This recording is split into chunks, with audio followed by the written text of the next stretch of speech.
Oke, jumpa lagi teman-teman di TFH episode Warrior hari Rabu, hari pertama ya di bulan November ini, TFH episode pertama tanggal 3 November. Masih bersama saya ya di episode Warrior selalu. Kali ini tidak berlama-lama, saya mau kenalkan narasumber kita di siang hari ini dengan Mbak Erdiana Oktaviani atau biasa dipanggil dengan Mbak Dian. Halo, selamat siang Mbak Dian. Selamat siang semua. Ini Assalamualaikum. kalau lihat umur sih masih ABG nih, Mbak. Masih ABG. Dilihat dari umur sih masih penampilan ini masih ABG. Jadi Thank you. malu. Nggak usah malu dong. Keberuntungan suami dapat istri memuda.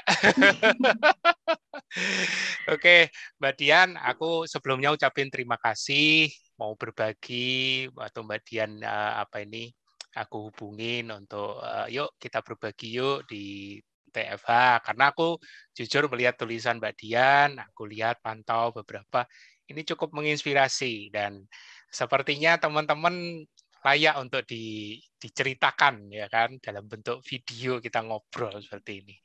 Nah, jadi Mbak Dian nanti bisa mulai dari awal sebelum ber-KF, Mbak Dian itu seperti apa, mungkin punya riwayat, boleh diceritakan, terus tahu KF itu dari mana, ya. Terus yang membuat mau ber-KF itu apa, Mbak?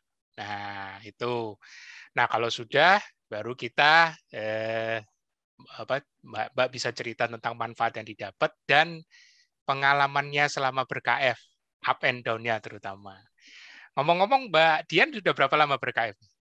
Mulainya itu 1 April 2019. 1 April 2019, berarti ini sudah 2 tahun lebih lah ya. Ya. 2 tahun lebih, 2 tahun setengah mestinya, ini hampir 2 tahun setengah ya. Lumayan. Nah, pasti banyak cerita ini, up and down-nya, terutama di lokasi Mbak Dian kan Banyu Asin, Sumatera Selatan ini, wah terkenal dengan empek-empek ini. Silakan Mbak Dian, monggo. Oke. Selamat siang semuanya. Nama saya Dian. Mulai KF-nya 1 April 2019. Sebelum KF sudah nyoba beberapa pola makan, salah satunya raw food, pernah food combining juga pernah. Itu tahun 2000 berapa ya? 2009 sampai 2014 itu food combining. Lama juga ya, 5 tahun ya. Masalah utamanya itu dari sebelum nikah saya itu selalu nyeri haid, Pak. Dari pertama, seingat saya dari pertama halaman ke menstruasi itu selalu nyeri haid. Tiap satu periodik itu, kalau dulu tuh 5 hari haidnya, 5 hari juga nggak bisa bangun dari kasur kayak gitu. Sampai gitu ya? Iya, nah 5 hari itu nggak bisa bangun dari kasur. Terus sudah bolak-balik juga ke dokter, dibilangin apa tuh? Apa sih namanya itu? Bukan apa tuh? Aduh, lupa lah ya, itu udah bolak-balik itu, udah biopsi, udah suntik tapros juga. Ya, cuman membaik saat pakai obat itu. Oke. Jadi begitu 2 bulan, 3 bulan sakit lagi kayak gitu, selalu kayak gitu. Terus tahun 2019 itu, pokoknya udah 2017 itu udah cek ke dokter lagi, bolak-balik ke dokter kan. Tanya, dibilang dokter saat itu ada kista.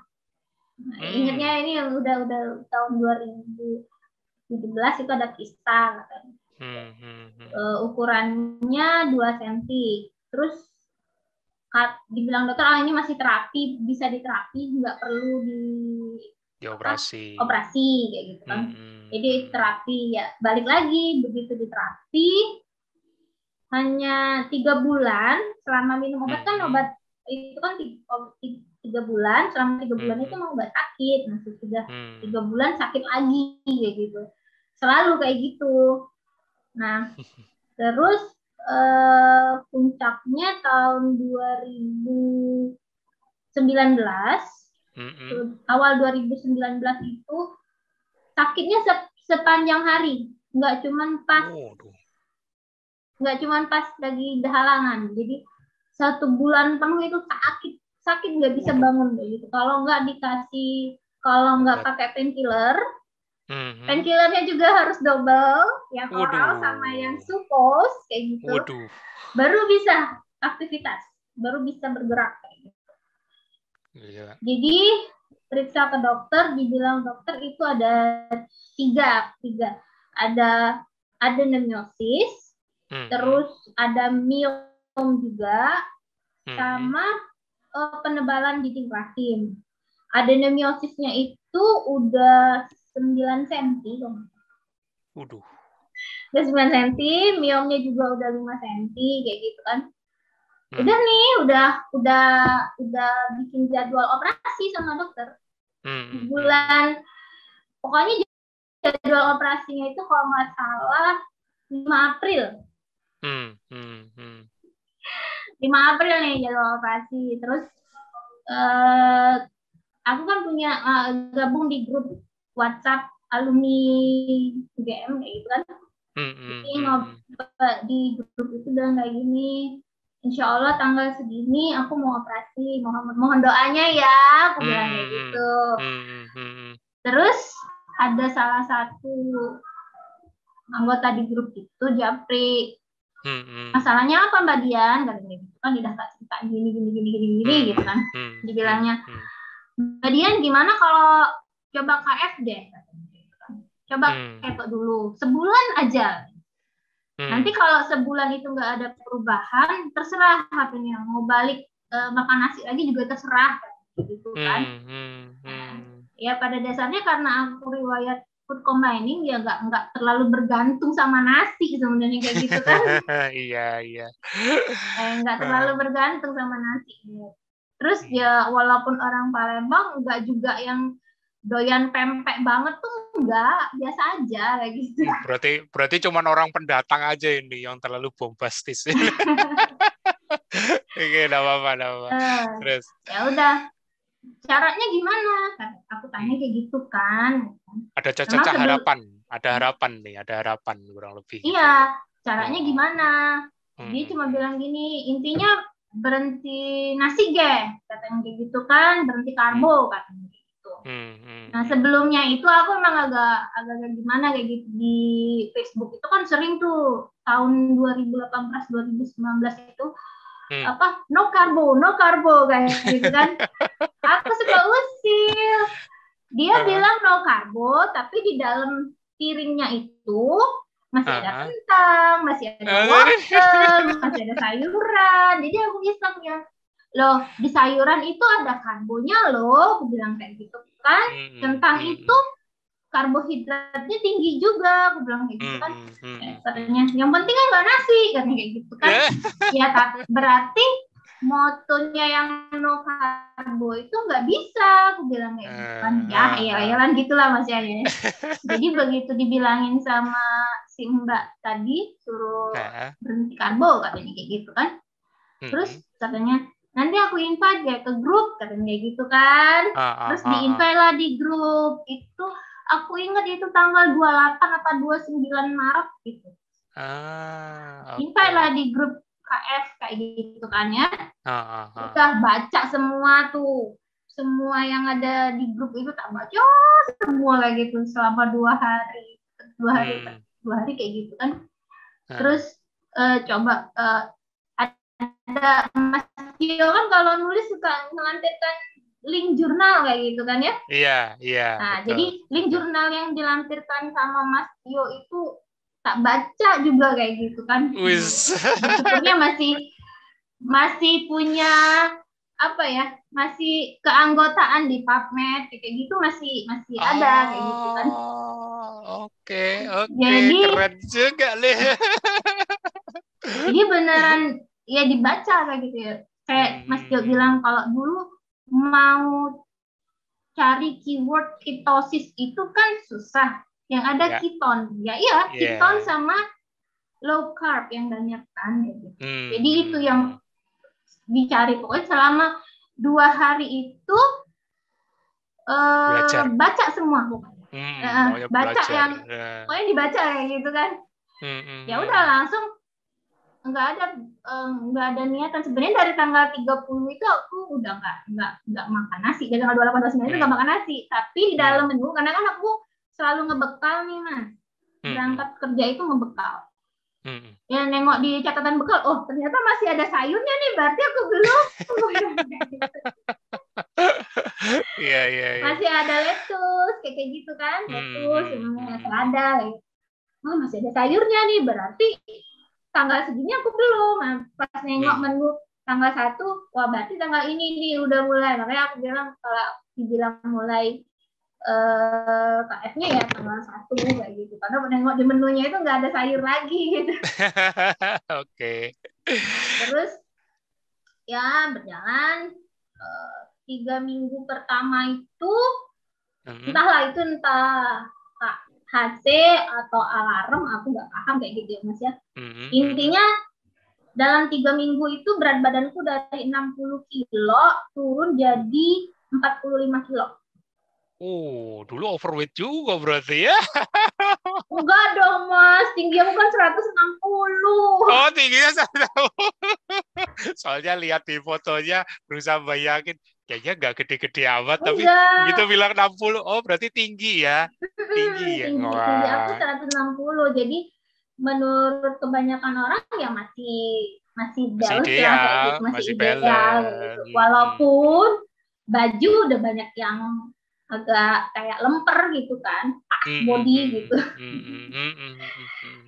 Itu jadi turun 15 kilo dalam 3 minggu pertama. Terus kalau mijek lantai itu kayak mijek ribuan jarum. Waduh. Dan aku mulai itu tanpa pakai VCO, tanpa pakai apa. Kalau teh memang aku sukanya teh hijau dari dulu.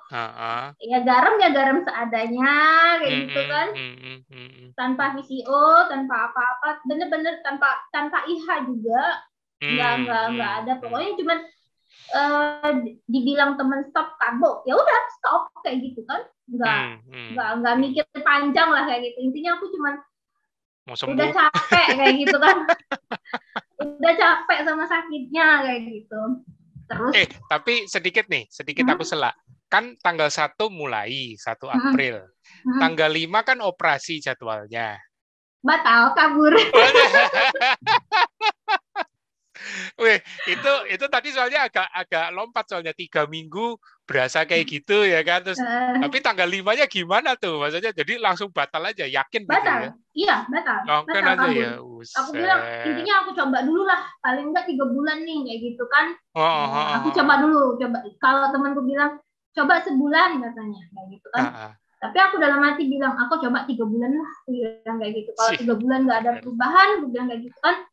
Oke, kita berhadapan sama meja operasi gue.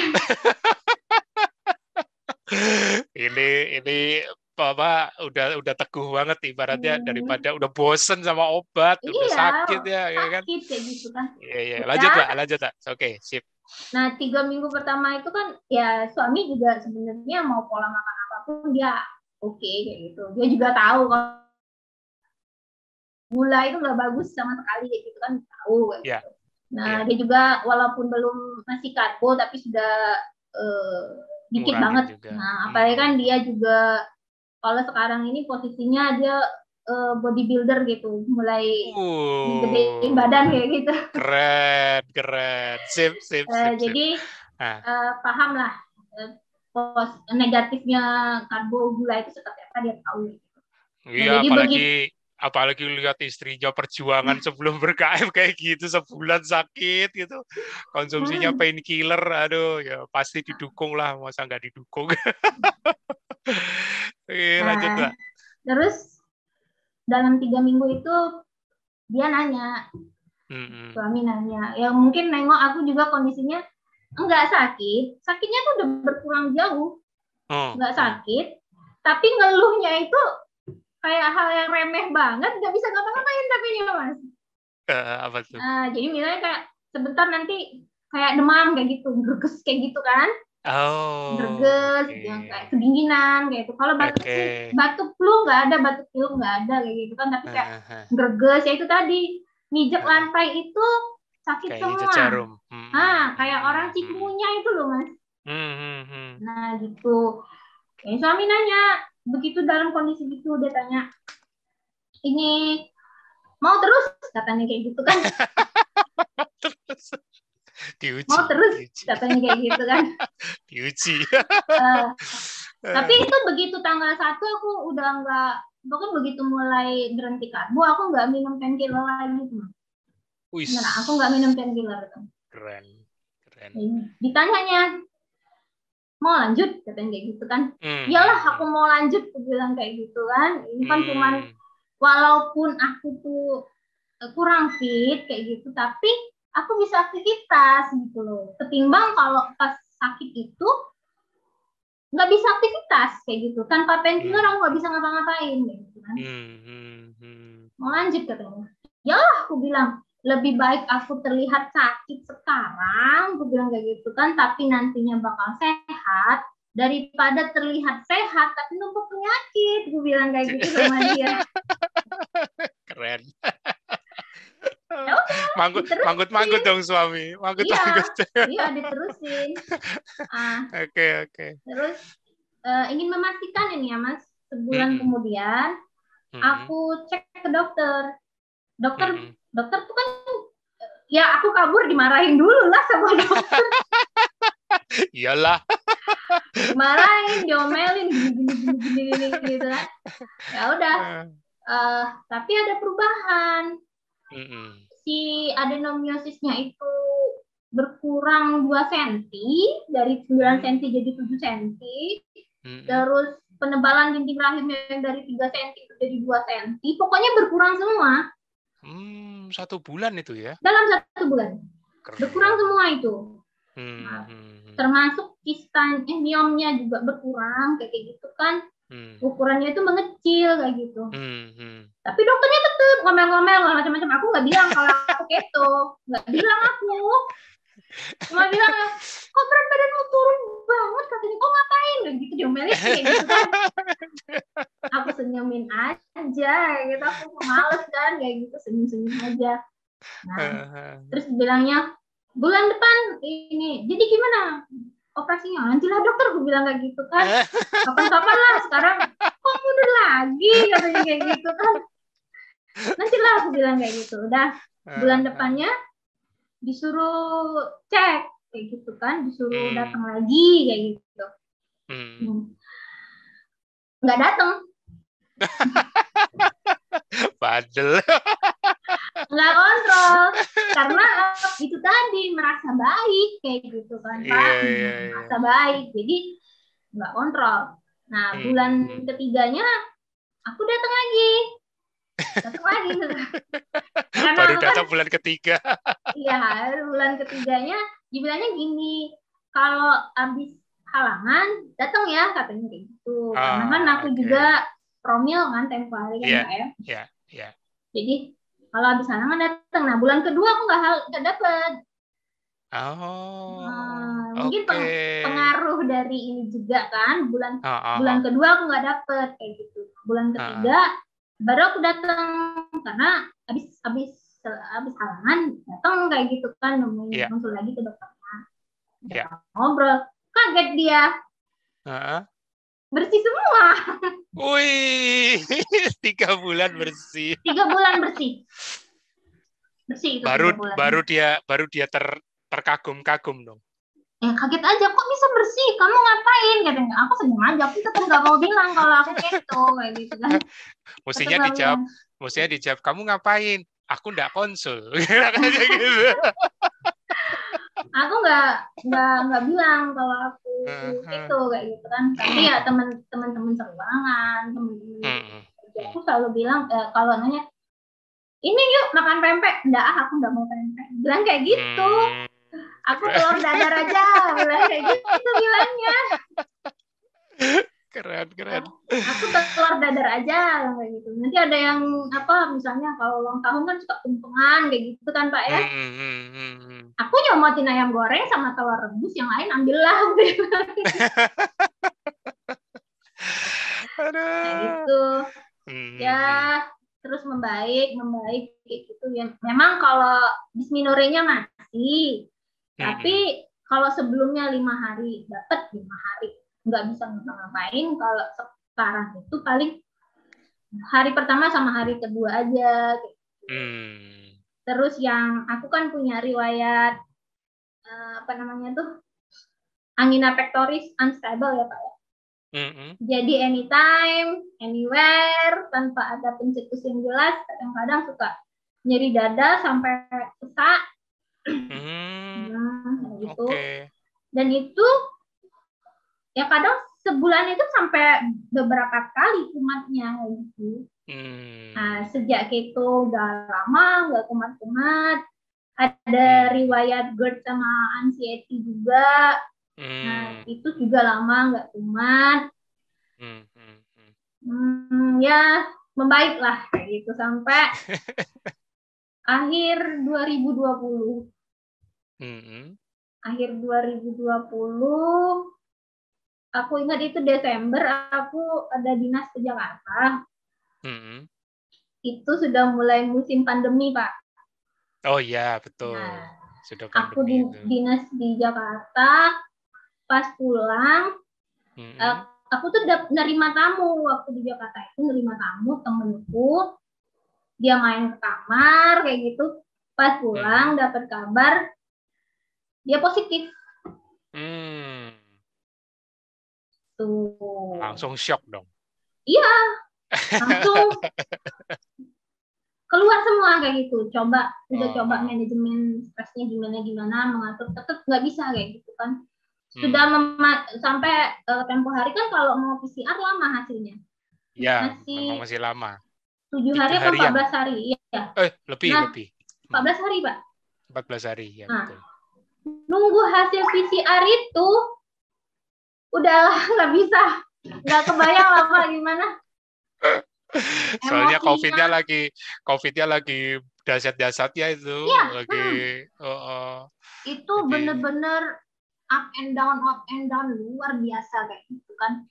Nah itu dari 2000 akhir 2020, tapi sudah begitu keluar hasil PCR sudah nggak apa-apa, ternyata nggak kena kayak gitu kan, alhamdulillah. Dan sampai sekarang ini pun aku belum pernah terpapar kayak gitu Pak.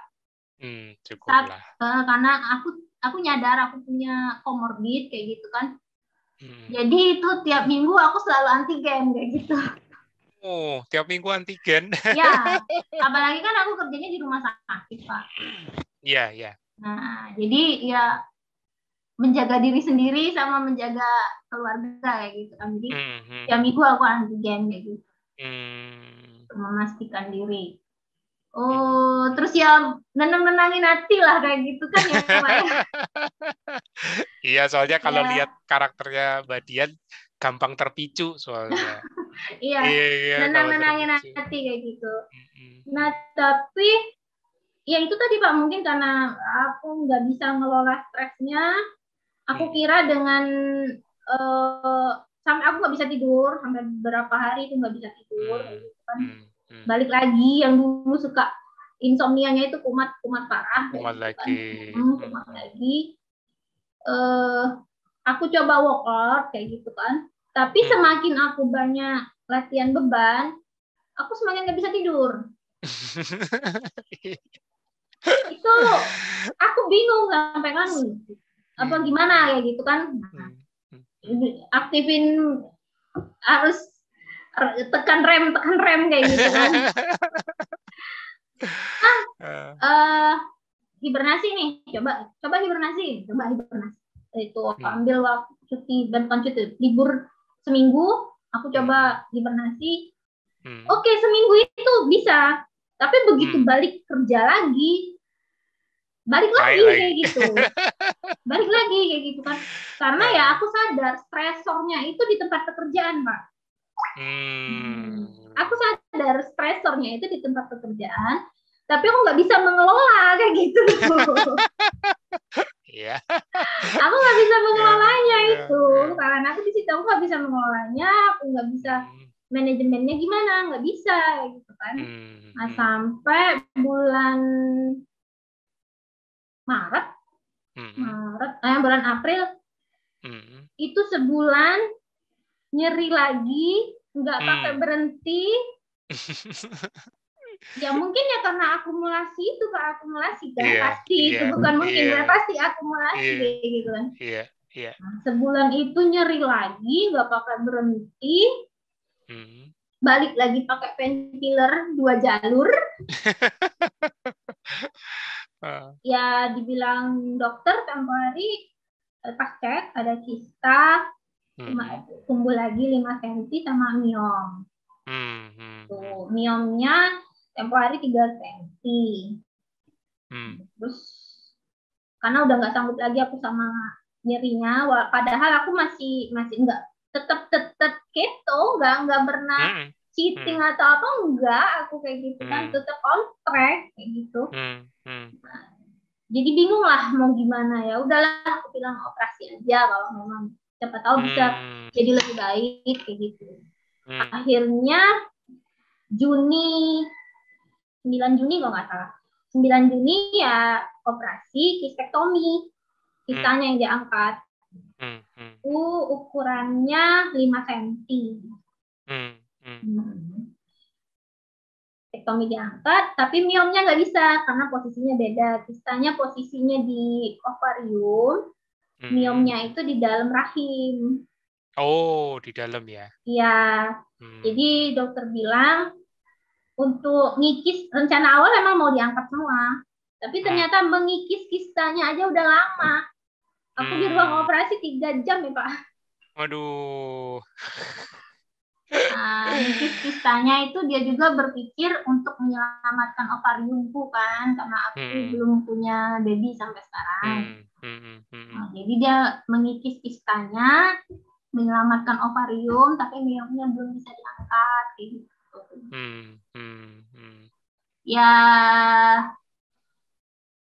Ya gitulah Pak. Waduh, aku dengerin ceritanya aja ikut hanyut sampai lupa mau bertanya.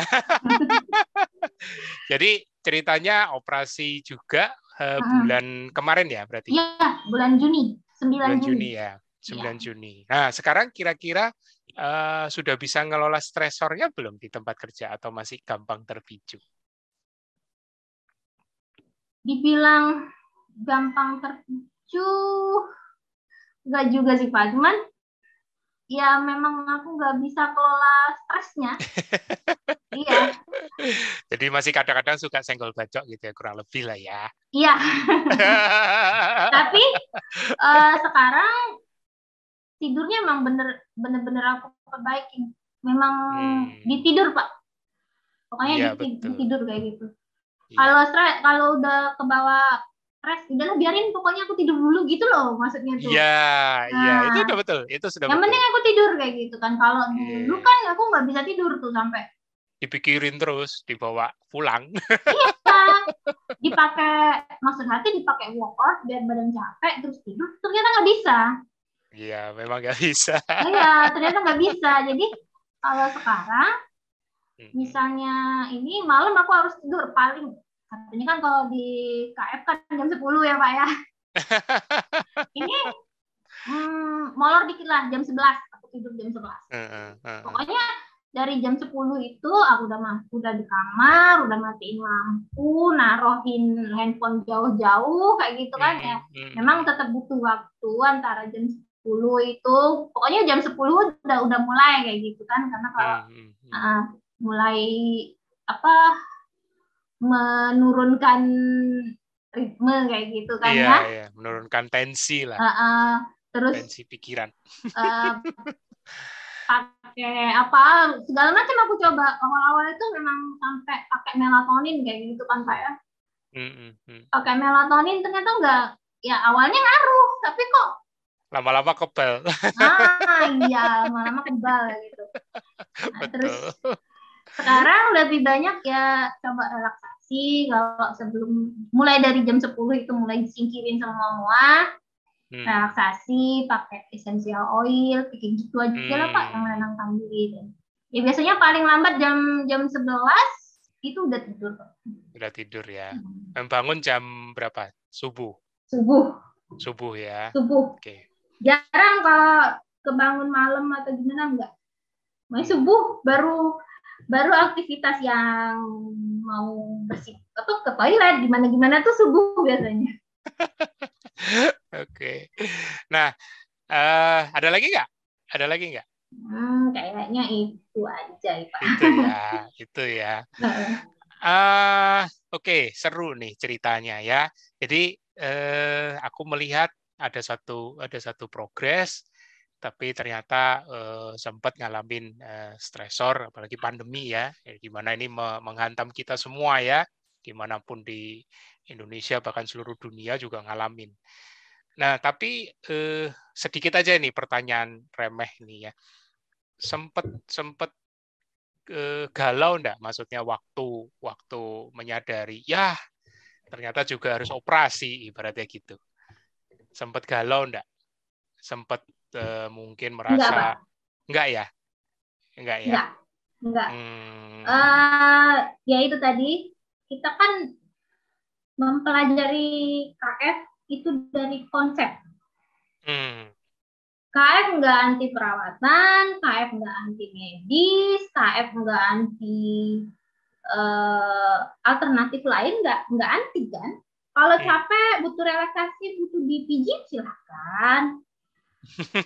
Iya kan? Butuh spa, oke, kayak gitu kan. Mau kemana? Mau ke salon untuk apa misalnya facial, cream bar nggak apa-apa, kayak gitu kan ya. Jadi, menurutku saat aku butuh dioperasi, aku merasa itu sudah butuh dioperasi kan Pak, karena aku sudah kabur dari meja operasi berapa kali kan ya gitu.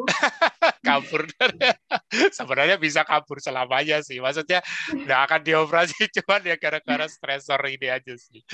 Dan itu memang nggak bisa dihindari. Tapi aku bersyukur Mbak Dian, ini bukan aku ketakutan atau khawatir, karena sangat manusiawi ketika ada pengharapan, boleh dibilang kan seperti Mbak Dian gini yang sudah mengalami 3 bulan bisa bersih, kemudian dan seterusnya manfaat segala macam, pastinya kan ada suatu pengharapan yang terjaga dalam benak kita ya, dalam benak Mbak Dian bahwa wah ini aku benar-benar bisa sehat, ya kan. Tapi ya itu begitu tersandung ya kan, tersandung, dan ini tersandungnya rame-rame lagi satu dunia ya kena pandemi. Jadi ya macam-macam responnya ya kan. Dan ya banyak beberapa yang nggak terima dengan pengharapan yang berbeda itu tadi, karena dipikir kan oh harusnya tetap sehat, harusnya tetap ini. Tapi aku bersyukurnya justru di situ. Jadi Mbak Dian bisa secara objektif menilai bahwa pada dasarnya ya ini semua adalah ikhtiar, ya kan. Tubuh yang paling jujur. Kayak tadi Mbak Dian itu cerita, aku bersyukur banget. Oh, ini apa? Nggak bisa tidur, ya kan? Nggak bisa tidur, dibawa olahraga, dibawa workout. Dan itu dibuktikan benar, malah nggak bisa tidur. Padahal pikirnya begitu capek bisa tidur, bles gitu kan. Ternyata ini enggak. Dulu deadlift udah 75 kilo loh Pak. Waduh, deadlift 75 kilo. Aduh, tapi nggak apa-apa. Itu pengalaman berharga. Ya, tidak ada pengalaman negatif, yang ada adalah sudut pandang aja yang berbeda. Ya, aku bersyukur, sekali lagi sangat bersyukur ya kan, dengar cerita langsung kayak gini ini jarang ya kan, nggak iya, nggak akan bisa, jarang yang bisa seobjektif begini ibaratnya. Makanya Pak, ada kalau aku satu sisi kadang males ngeposting apa-apa di pengalaman di KF itu, kadang ada yang sudah posting misalnya ada komen, terus ada juga yang inbox kayak gitu kan. Macam-macam dulu yang masalah heboh-hebohnya malnutrisi kayak gitu kan. Terus dibilangin, kamu nggak takut kayak itu terus nanti malnutrisi kayak gitu kan. Kita bilangin nih, kalau bilang bicara makronutrisi, dibilang kayak gitu kan, KF itu memenuhi loh makronutrisinya. Nah, aku kan males nyeritain tentang glukogenesis, itu susah kan Pak ya sama orang gitu kan. Aku bilang aja, di KF itu nggak anti sayur, boleh makan sayur, tapi sayur yang ketogenik. KF juga nggak anti buah, boleh makan buah, di buah yang ketogenik, aku bilang kayak gitu kan. Di sayur, di buah itu ada serat, ada karbo. Jadi KF itu tetap ada karbo, nggak ada tuh bilang KF no karbo, enggak. KF juga tetap ada karbo, tapi jumlahnya sangat-sangat sedikit, aku bilang kayak gitu. Terus ada lagi, itu ikut KF malah mati lah. Emang ikut KF jadi Tuhan apa, aku bilang kayak gitu. Ya, makanya persepsi bisa macam-macam ya. Jadi kita mengenali, yaitu yang tadi bilang, pengharapan itu bisa jadi manifestasinya macam-macam. Jadi sehat selamanya, tidak akan pernah sakit, tidak akan kena virus, itu juga salah satunya ya kan. Mungkin jadi, karena ada beberapa mungkin sedikit koreksi ya Pak ya, sedikit kayak gitu ya. Ada beberapa pelaku KF yang overclaim. KF loh kayak gitu kan, nggak butuh gini lagi kayak gitu kan. Padahal kembali lagi metabolisme setiap orang itu berbeda-beda, nggak sama, nggak bisa dipukul rata. Kayak aku kalau nulis suka dibikin hashtag kenali dirimu. Iya, betul. Iya. Itu aku setuju banget. Iya, kenali dirimu. Jadi nggak bisa pakai patokan di orang lain, apalagi sebatas dia boleh makan, berarti aku boleh makan. Iya, nggak bisa. Kacau. Oke, ini seru nih. Aku bersyukur ya, Mbak Dian mengalami pengalaman yang luar biasa, up and down-nya, walaupun ya mungkin bagi sebagian teman-teman yang melihat video ini nanti menyimak, mungkin juga akan berpikir ulang. Tapi aku malah bersyukur kalau mau berpikir ulang. Kenapa? KF itu murni pilihan. Betul. Ya. Bukan ada jaminan yang kita sertakan terus, ayo ikut KF, jaminannya ini tidak ada sama sekali. Ya. Ini mau kita kembalikan ke titik nolnya kembali, ikhtiar. Ya, kita sendiri juga nggak bisa mantau 24 jam 7 hari seminggu. Betul, Pak. Banyak juga yang bilang minta dimentori. Aku mulai KF nggak pakai mentor loh. Nah, tuh. Aku mulai KF nggak pakai mentor, nggak ribet sama ngurusin amunisi gimana. Intinya mulai aja kayak gitu kan. Niatnya gini ya, gini aja. Memang dibilang kalau nggak pakai PCO, memang adaptasinya berat kayak gitu kan. Nggak bohong, adaptasinya berat. Tapi buat aku, seandainya aku mau cheating,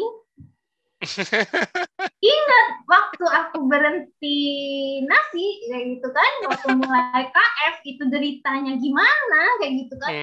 Ya udah, aku berpikir ulang, nggak bakal nih, udah ada donat nih Pak di depan mulut, udah siap kayak gitu kan. Ngalamin juga kayaknya perlu ada fotonya itu. Udah siap ini, udah tinggal digigit kayak gitu kan.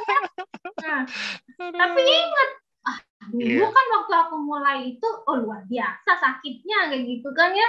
Masa aku harus cuman karena donat sebiji aku sampai lupa sama sakit yang dulu kayak gitu kan. Kompromi. Suka kompromi soalnya. Ya udah, jadi enggak kayak gitu. Udah sering lah Pak, namanya kita di sini disuguhin pempek sepiring kayak gitu. Udah bosen. Nah, jadi tapi jujur esensi warriornya justru di sini. Ya, esensi warrior energy. Ketika lingkungan sekeliling tidak aku nggak bilang tidak sepaham, belum mengerti, belum memahami, ya kan? Ya kita juga nggak perlu terlalu, aku ngambil istilahnya Mas Dodi ya, salah satu narsum TFA juga. Kita nggak boleh terlalu jumawa. Nah, atau bahasanya Mbak Dian tadi overclaim, ya. Ya nggak boleh ya. Walaupun kadang-kadang ya kita perlu menuai apa yang pernah kita tabur. Maksudnya kita dulu pernah tabur overclaim. Termasuk aku juga salah satunya kan udah tahun kelima ber-KF mau jalan menggenapi 6 ini kan di tahun pertama kan WF3 itu mungkin udah sering tahu ya. Lah itu juga overclaim ya kan. Bentuk overclaim. Jadi karena mindsetnya polos gitu. Sama kayak Mbak Dian tadi kan. Nggak bisa tidur. Mindset polosnya kayaknya kurang capek ya kan. Wajar sama workout. Ya kan? Pikirnya simple ya kan. Tapi ternyata ya itu memang harus ngalamin proses itu supaya kita jadi lebih mengerti, kenali tubuh kita sendiri, kenali diri sendiri itu. Kenali dirimu. Paling aku titip pesennya itu tadi yang aku sempat dengerin, mulai rileks ya Mbak. Ya, jadi Mbak Dian kan ini tempat kerjanya kan di garda depan nih di medis ya. Nah, mau nggak mau memang harus ada skala prioritas. Skala prioritasnya gini, mungkin Mbak Dian pernah tahu, Mas Tio juga pernah sampaikan, aku juga beberapa kali juga ajarkan ke teman-teman, kunci untuk bisa tidur enak dan makan dengan nikmat itu harus rileks. Ya, permasalahannya orang salah kaprahnya, rileks itu baru mau dilakukan pada saat mau makan atau pada saat mau tidur. Nah, itu yang kadang-kadang waktunya udah telat. Waktunya udah telat. Jadi, kalau kita bicara 24 jam rutinitas, dari kita bangun pagi, ya, itu sebenarnya kita sudah rileks itu dari sore hari. Nah, sore hari. Jadi, ya mungkin ini agak sulit, terutama yang mereka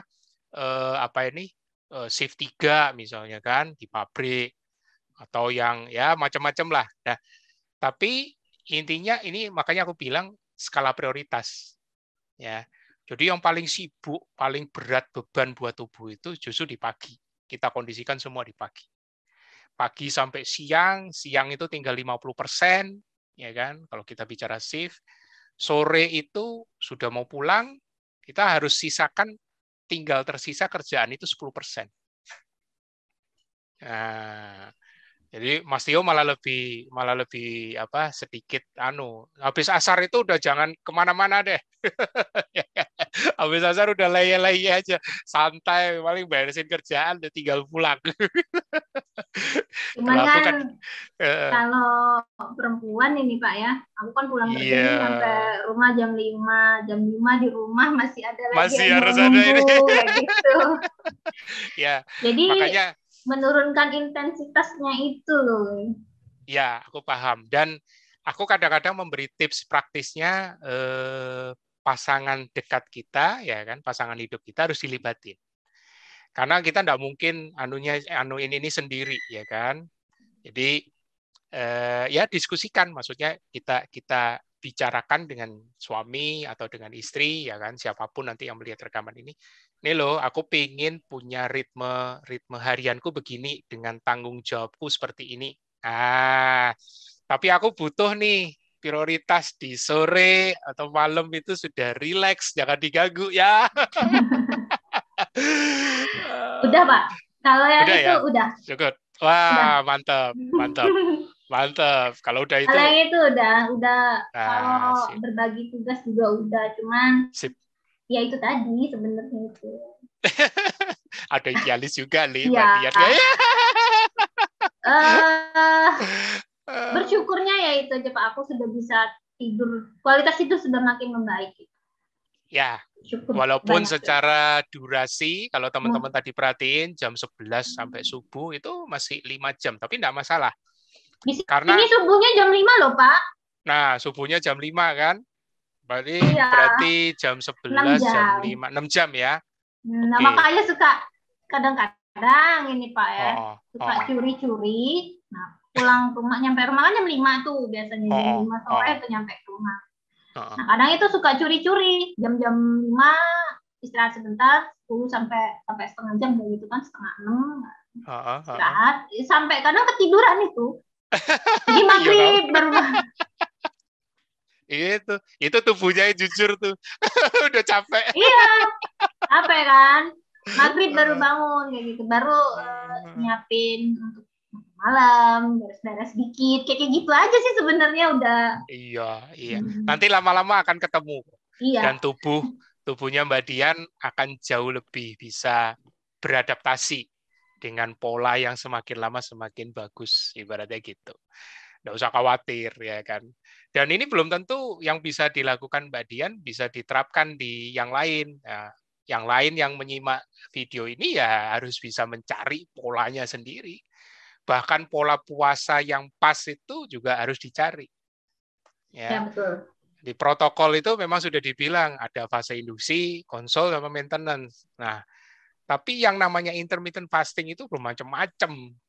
Ada yang 3-2, ada yang 1-1, macam-macam dah, ya kan? Dan saya tipe yang, karena kan sekarang underweight nih Pak. Iya, kalau underweight jangan puasa. Underweight kan sekarang 45, bertahannya 45 kayak gitu kan. BMI itu cuma 14. Nah, itu.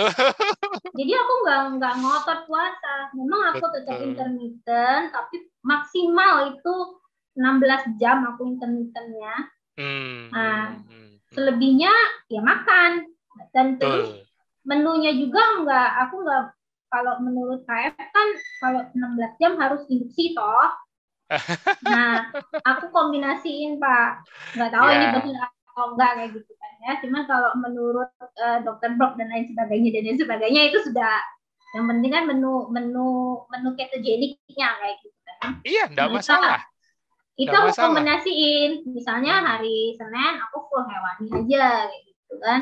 Selasa sama Rabu itu, Selasa, Rabu, Kamis, Jumat gitu kan ya. Karena kerja ada sedikit sayur kayak gitu.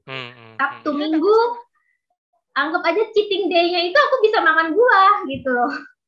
Tidak masalah. Iya. Selama koridornya, batasan karbohidratnya dipenuhi, tidak masalah. Ya itu. Bahkan Mbak Dian nanti coba cek rekaman video TFH yang sebelumnya nakes itu, ada yang galau waktu, Mas, aku pecinta sayur, jadi aku memulai KF-nya itu bukan dari fase induksi. Sah enggak? Enggak masalah. Sudah lihat kok. Nah, ya kan.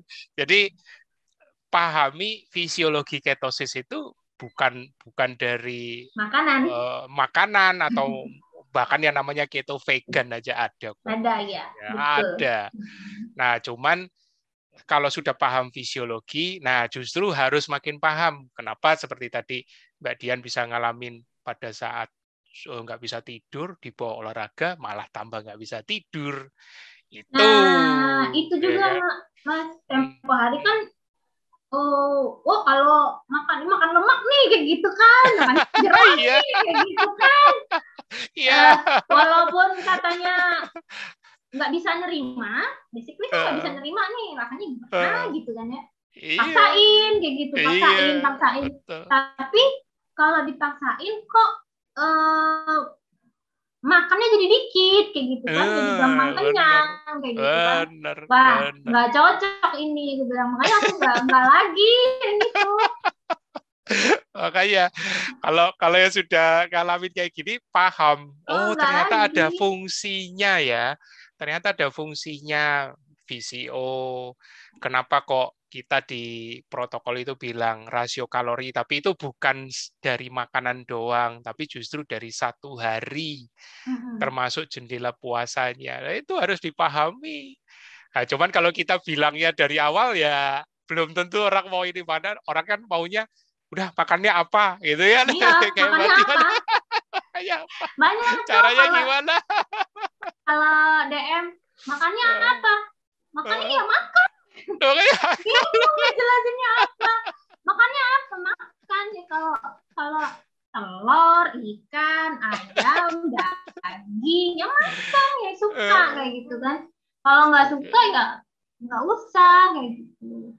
Jadi katanya ada lagi tempo hari gitu. Aku pilih rendang loh daripada alpukat katanya gitu. Nah, jadi aku bilang, pernah nggak sih ngitung dalam 100 gram rendang itu ada berapa karbonnya gitu kan? Nah, kalau dibandingin dengan alpukat, seberapa gede karbonnya gitu kan? Makanya lagi konsep yang harus kita pahami. Ini keren deh. Kalau cuma saklek letterlek ya bakal gampang galau. Iya, stres sendiri. konsep dipahami gitu kan. Mantap. Bahwa sehari itu kan nggak usah pusing mikirin berapa lemak, berapa protein. Tubuh itu cuman kenal karbo, protein, lemak. Dia nggak kenal ayam woku, ikan bakar, ayam goreng, rendang dia nggak tahu. Keren. Dan nggak tahu jam loh ya gue. Iya, dia nggak tahu. Taunya cuman kenyang, lapar. Gitu kan. Udah mulai oleng nih. Dikasih air segelas juga masih oleng. Oh, makan berarti gitu. Keren. Seperti posting aja Mbak Dian. Jangan dibully ya, aku bisa habis 1 ekor. Loh, ada yang kaget loh Mas. Abis gym nih ceritanya kan. Abis gym, aku lapar. Yuk makan aja yuk kayak gitu kan. Kira aja ini. Udah aku makan. Enggak nasi Dian, enggak nasi. Ya udah makan aja. Pas timang-timang 2 kilo aku makan. Itu untung. Waduh, bodinya kayak gitu kan. Aku kalau kelaparan barbar, kan jangan aneh, aku bisa makan banyak. Tapi semakin lama, kalau udah semakin slow, berarti udah kenyang. Iya. Kalau udah lapar itu barbar makannya. Kalau aku bilang itu baru makan yang sesungguhnya. Iya, kemarin kan ada yang posting dia puasa intermittent cuman refillnya telur. Aduh, aku nggak bisa. Iyalah. Kalau omak itu refillnya harus istimewa ya, Beh ya. Reward. Ya makanya aku pun juga sering aktif akhir-akhir ini kan mulai aktif juga di Facebook, benerin yang seperti itu. Puji Tuhan ya, sejauh ini teman-teman juga mengikuti ya kan. Jadi jangan pusingin nama makanan, tapi peka lagi dengan sinyal lapar ya kan. Pahami konsepnya amunisi ya kan, supaya nggak salah nempatin. Kalau nggak nanti lagi ada gejala hajar sama VCO aja. Bukan kayak gitu. Dan aku yang KF-nya bisa dibilang tanpa VCO loh. Iya. Tanpa mentor. Tanpa VCO, karena kalau pakai VCO, pernah minum VCO itu diare. Iya. Nah, itu udah sinyal dari tubuh itu. Kalau diare itu berarti nggak bisa nerima kan. Itu diarenya itu sampai mules itu sampai berhari-hari, 2 hari 3 hari gitu. Benar. Udah aku nggak mau lagi jadinya. Tapi kalau VCO-nya dicampur, misalnya jadi bikin cake nih, iya, atau di kopi. Aku nggak suka juga. Oh iya, nggak suka kopi, lupa. Bukan, aku suka kopi, tapi kopinya tanpa campuran. Oh, black plain ya? Black plain. Kalau di kedai-kedai itu kan biasanya pakai apa? Jenis-jenis americano, long black, kayak gitu.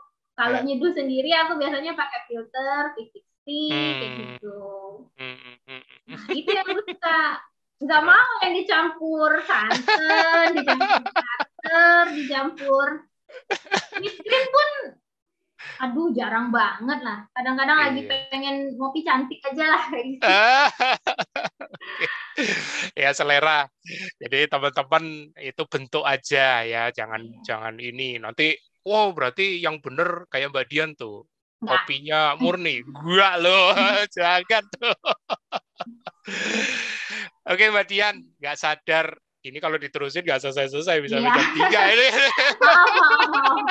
Nggak apa-apa. Kita justru ngobrol kayak gini nih yang jauh lebih enak, maksudnya santai, tapi banyak hal yang bisa kita pelajari ya. Teman-teman nanti yang menyimak video ini pun juga banyak belajar.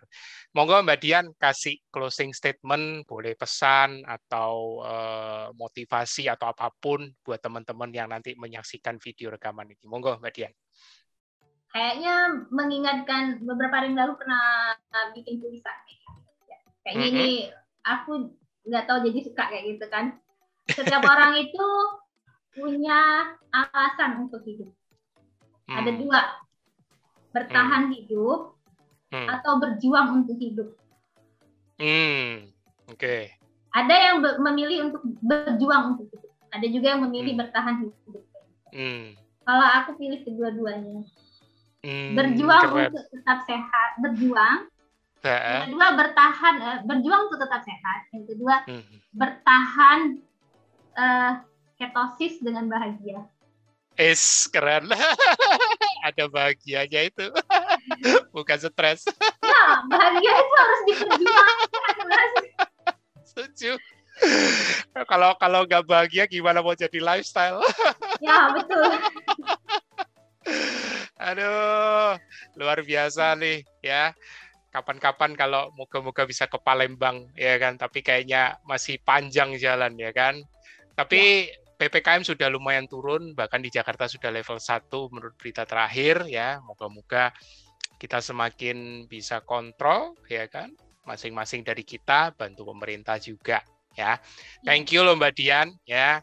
Kita pasti akan sering ketemu, sudah dibantu lewat Zoom ya kan. Kita bisa ketemu dimanapun, bahkan aku rencana juga narsum dari Indonesia Timur, dari Indonesia Tengah. Moga-moga mereka mau berbagi ya. Oke. Thank you teman-teman. Itulah akhir dari episode kali ini ya. Pastinya Sabtu ini atau mungkin Minggu ya, kita masih tunggu pengumuman TFH dari Mas Tio untuk 1 episode lagi untuk Nakes. Minggu depan siapa kira-kira warriornya? Tunggu saja, pastinya akan selalu surprise ya. Oke teman-teman, pastikan selalu sehat dan jalani KF-mu dengan bahagia. Dadah.